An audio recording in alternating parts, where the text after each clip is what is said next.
clase, ¿dónde está? Bueno, serían entonces estos temas de aquí lo que vamos a estar hablando hoy. Trastornos relacionados con estrés y trastornos somatomorfos.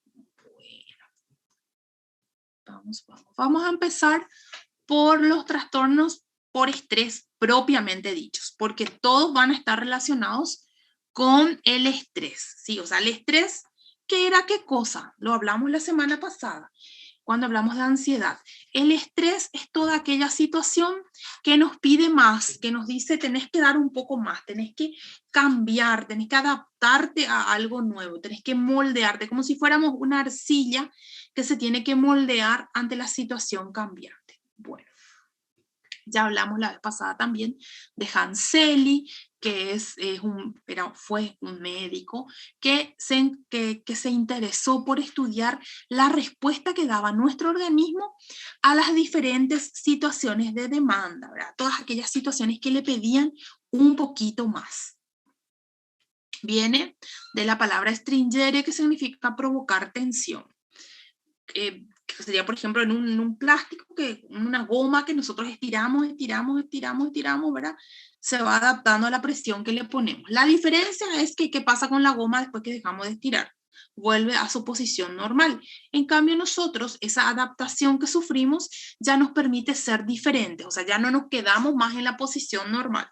Habíamos dicho en la clase pasada que todo organismo que no se adapta al ambiente cambiante termina pereciendo, ¿verdad? Y nosotros en ese proceso de adaptación tomamos características nuevas, características que nos hacen más aptos para la vida.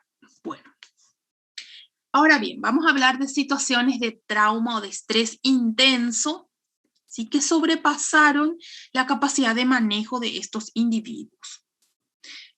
¿Por qué la sobrepasaron?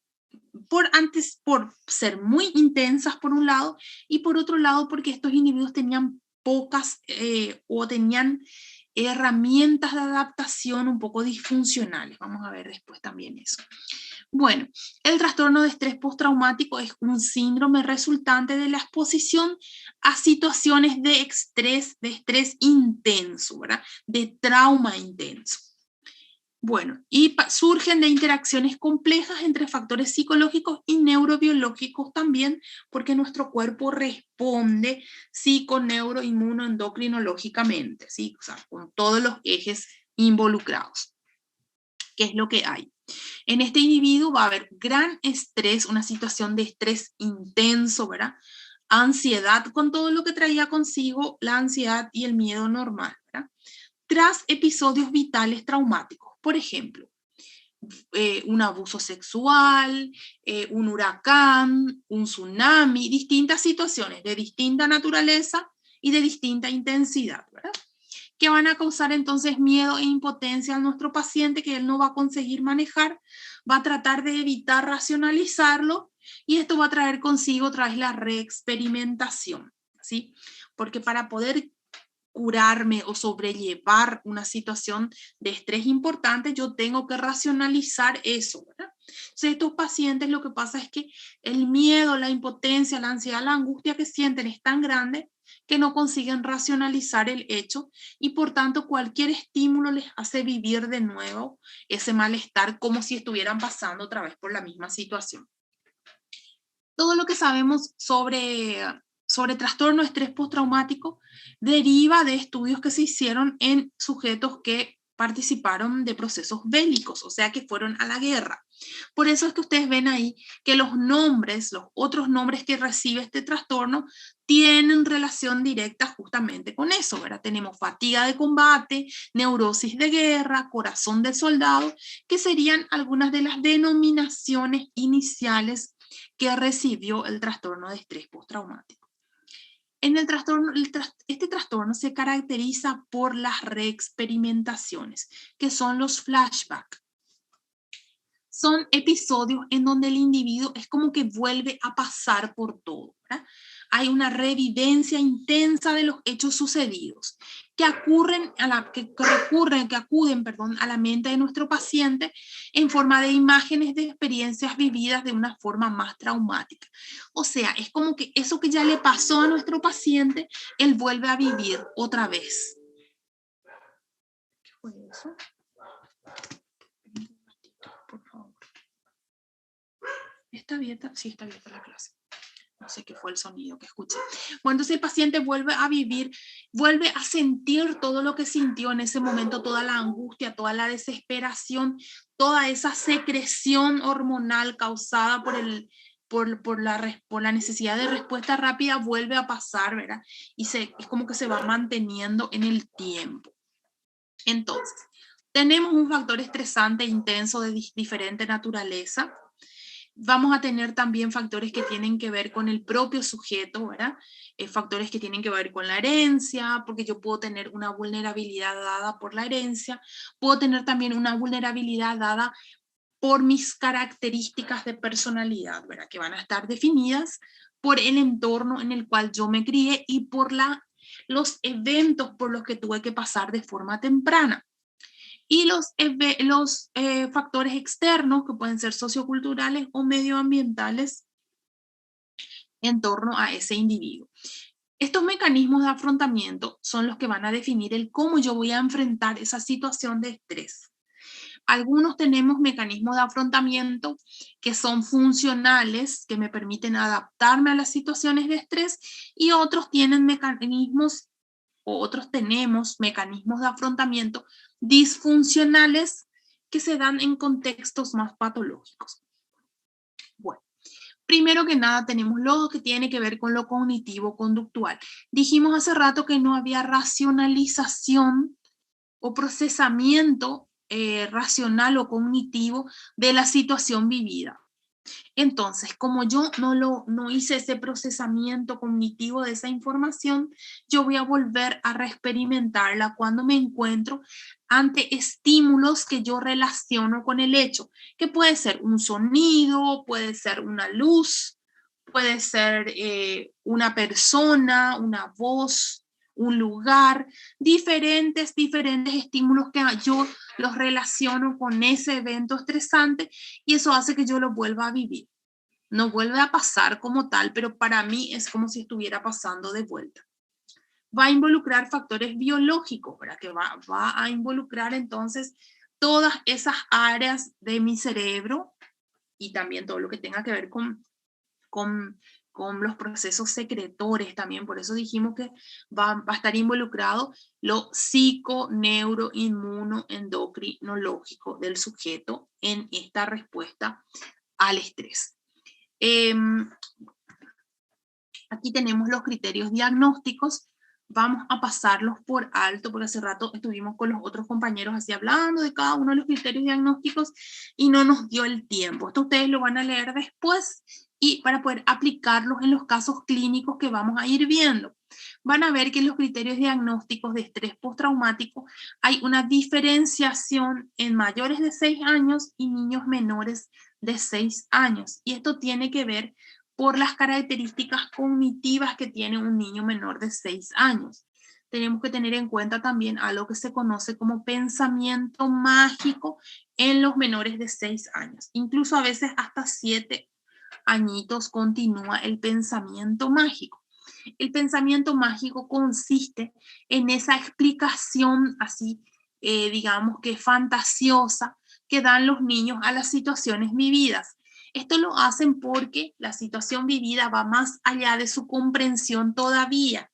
Entonces, de modo a entenderla, le dan una explicación mágica, una explicación fantasiosa. Las distintas situaciones de trauma, las pérdidas, por ejemplo. Fallece un abuelo, fallece el perrito, fallece alguien, y ese niño no está todavía, su desarrollo cognitivo no le permite todavía entender las implicancias que tiene la muerte, por ejemplo.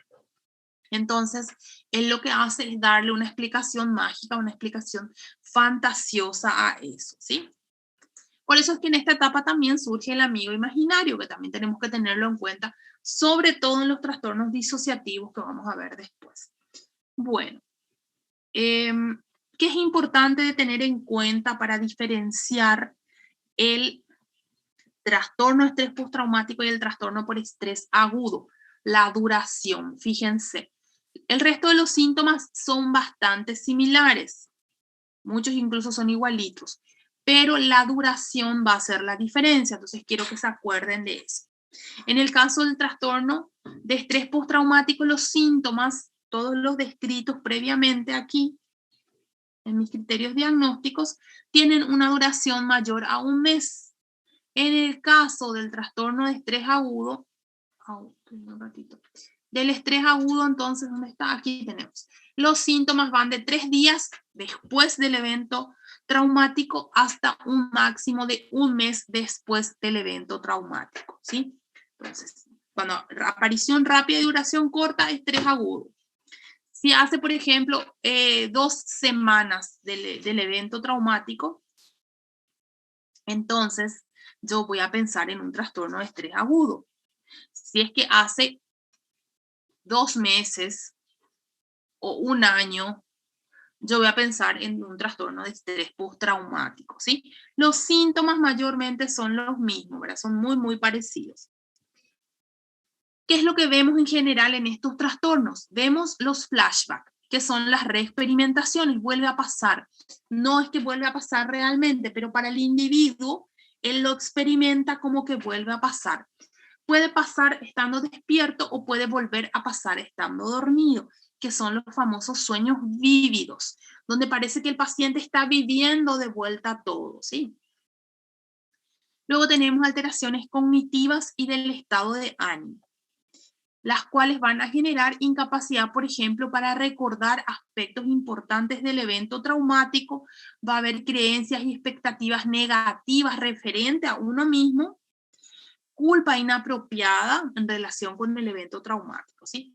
Desapego de las personas, pérdida de interés, anedonia, etcétera, que nosotros la relacionamos entonces con algo del estado de ánimo o del humor, ¿verdad? Pero van a estar presentes también aquí. Estudios hechos han relacionado alteraciones en la amígdala, la corteza prefrontal, el hipocampo y el cíngulo anterior. Así como también relacionadas con las secreciones hormonales, sobre todo lo relacionado con el cortisol y los precursores de los neurotransmisores. Luego tenemos aumento de la excitación o reactividad, o sea, va a haber irritabilidad en nuestro paciente. Esto puede llevar a comportamientos peligrosos, ya sea agresividad o exposición a situaciones de peligro, ¿sí? El pronóstico va a ser muy variado dependiendo de la duración también de los síntomas. Si yo tengo un inicio rápido y una duración corta, o sea, tengo un trastorno de estrés agudo sobre todo, entonces tengo un mejor pronóstico a largo plazo.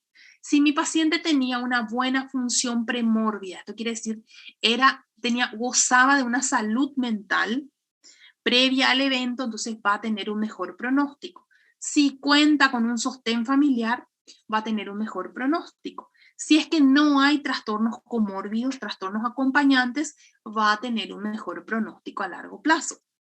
En cambio, si el paciente, por ejemplo, está ante un trastorno de estrés postraumático, una duración mayor a 6 meses, va a haber un porcentaje que se cura sin tratamiento.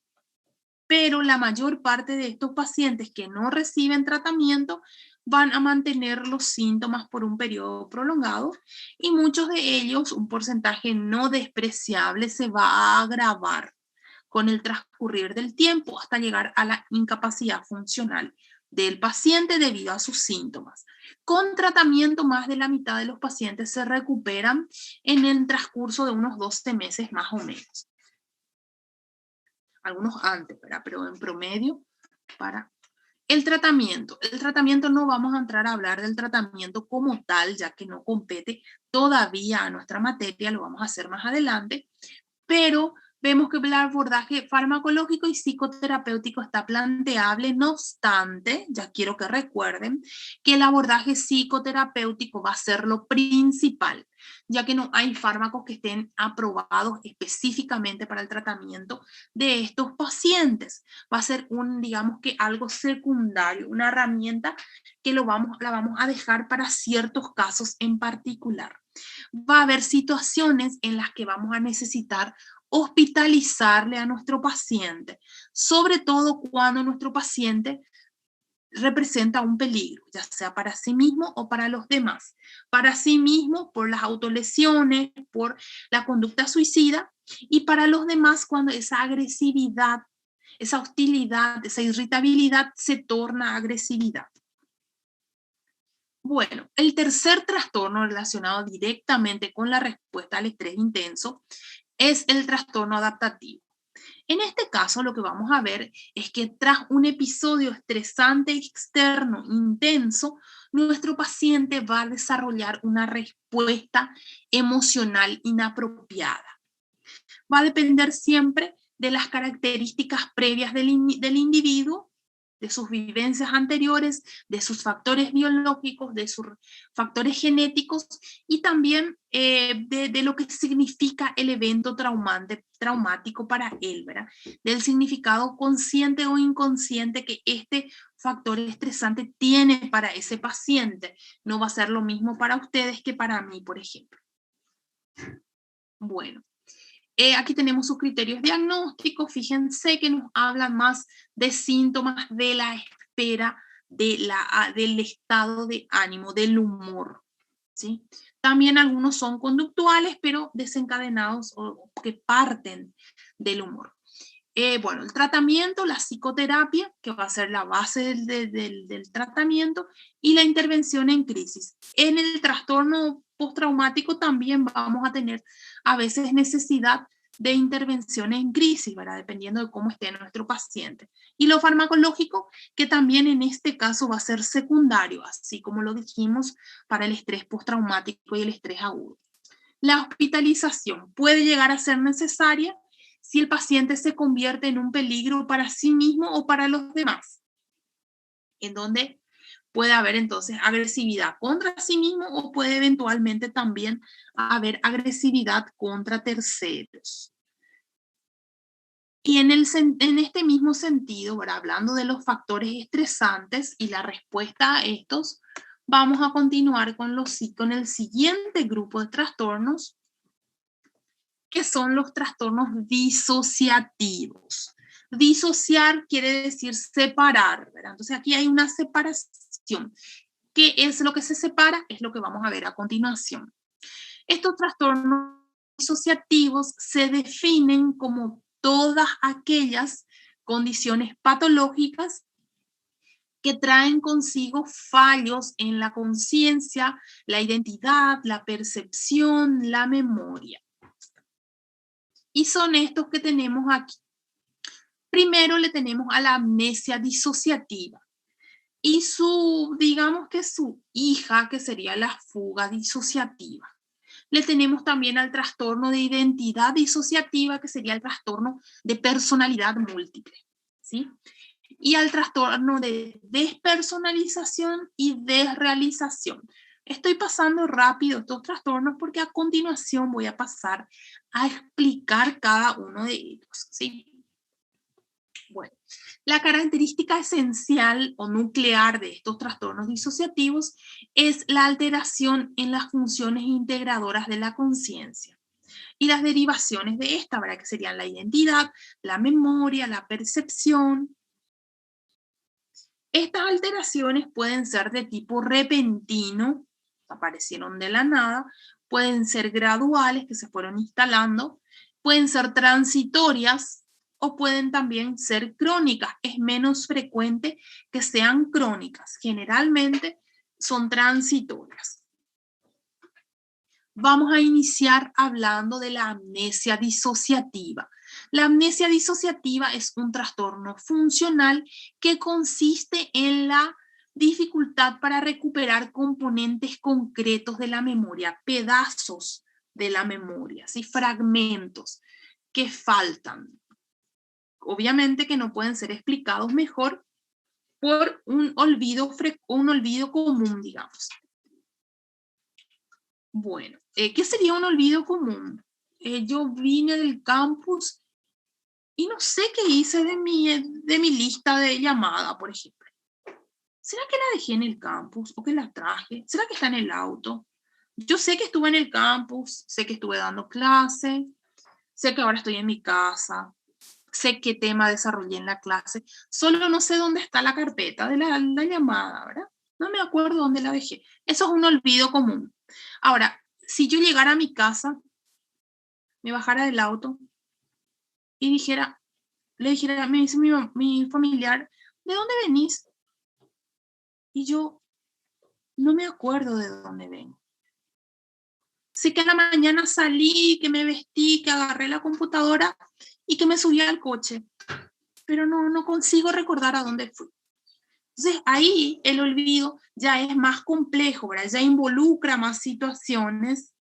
No puede ser explicado por me olvidé nomás, ¿verdad? Como en el caso de la carpeta. Me olvidé, no sé dónde la dejé. En cambio, lo otro ya es más complejo, ya involucra más tiempo y más acciones, ¿sí?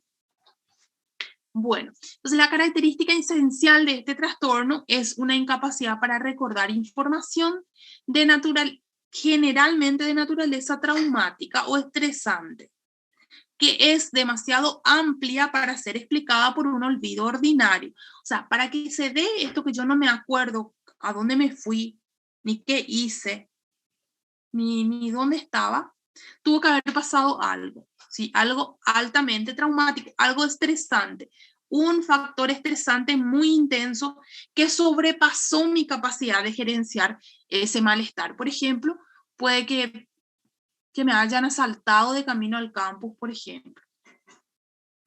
Entonces yo por eso, y me robaron todo lo que tenía y yo me asusté tanto durante esto que no consigo recordar todo lo que pasó, ¿sí?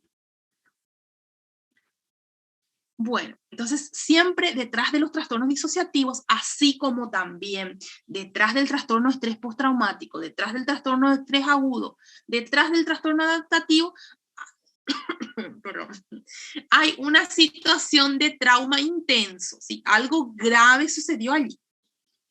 Bueno, esta amnesia disociativa se caracteriza por la que la pérdida de memoria es episódica, o sea, abarca un episodio, un lapso de tiempo, se produce durante un periodo discreto, o sea, yo puedo delimitar el periodo de tiempo que falta, y la memoria afecta normalmente a sucesos de naturaleza traumática o estresante, algo grave, algo difícil de gerenciar, de manejar. Las causas. Un conflicto intrapsíquico profundo que fue causado por la situación traumática, un estrés emocional intenso, un trauma agudo extremo, y en sujetos con antecedentes de ACE. ¿Qué son los ACE? Son los antecedentes de traumas temprano, ¿verdad? Trauma temprano en el niño. Un individuo que entre los 0 y 3 años vivió situaciones altamente traumáticas, entonces eso va a crear problemas, va a crear alteraciones en su neurodesarrollo. Entonces su respuesta a las situaciones de estrés va a ser anómala, no va a ser como la nuestra, que si es que fuimos estimulados durante esa etapa, estimulados y protegidos, ¿sí? Bueno, aquí tenemos entonces los criterios diagnósticos de este trastorno, que es lo que incluye. La amnesia disociativa puede ser de tipo localizada, selectiva, o sea, la selectiva donde el individuo consigue recordar ciertas cosas durante ese evento ocurrido. Generalizada cuando no consigue recordar la vida entera. Continua cuando hay incapacidad de recordar eventos sucesivos en cuanto ocurren. Y amnesia sistematizada cuando hay incapacidad de recordar una categoría de información, como por ejemplo relacionadas con algún familiar en específico. Bueno, un ejemplo. ¿Cómo sería un ejemplo? Un individuo que fue abusado, por ejemplo, y no consigue recordarse nada relacionado al abuso, ni dónde fue, ni cuándo. Se acuerda hasta el momento antes de ser secuestrado, por ejemplo, y recuerda el momento después, pero no recuerda nada de lo que pasó en medio, ¿sí?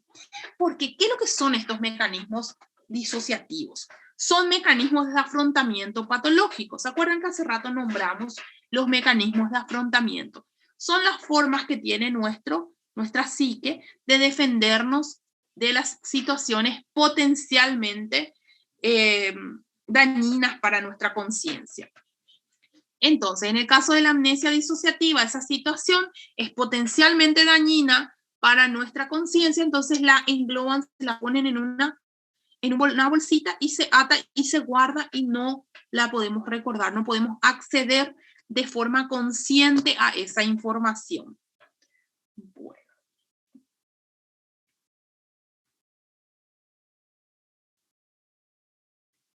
La fuga disociativa.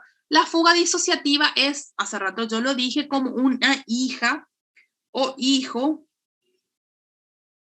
de la amnesia disociativa, solo que en este caso lo que el individuo no consigue recordar es información referente a sí mismo, ¿sí? La información autobiográfica importante, entonces datos sobre su nombre, su profesión, su familia, ¿sí? No solo, no es en relación al evento traumático, sino en relación a sí mismo. Se llama fuga porque se acompaña de automatismos que llevan al individuo a desplazarse, a irse, ¿sí? Se caracteriza entonces por viajes súbitos lejos del lugar de vida, de trabajo o de residencia, en donde el individuo no recuerda quién es, ni de dónde viene, ni tal. Hay veces en donde hasta asumen otra identidad. Sí, no es que va a decir, yo me llamo fulano de tal y me dedico a tal y tal. No es que crean una identidad compleja, sino que yo siento que me llamo Juan Pedro. Sí, Juan Pedro, me llamo Juan Pedro. No me acuerdo muchas cosas de mi pasado, ¿verdad? Pero estoy segura que me llamo Juan Pedro.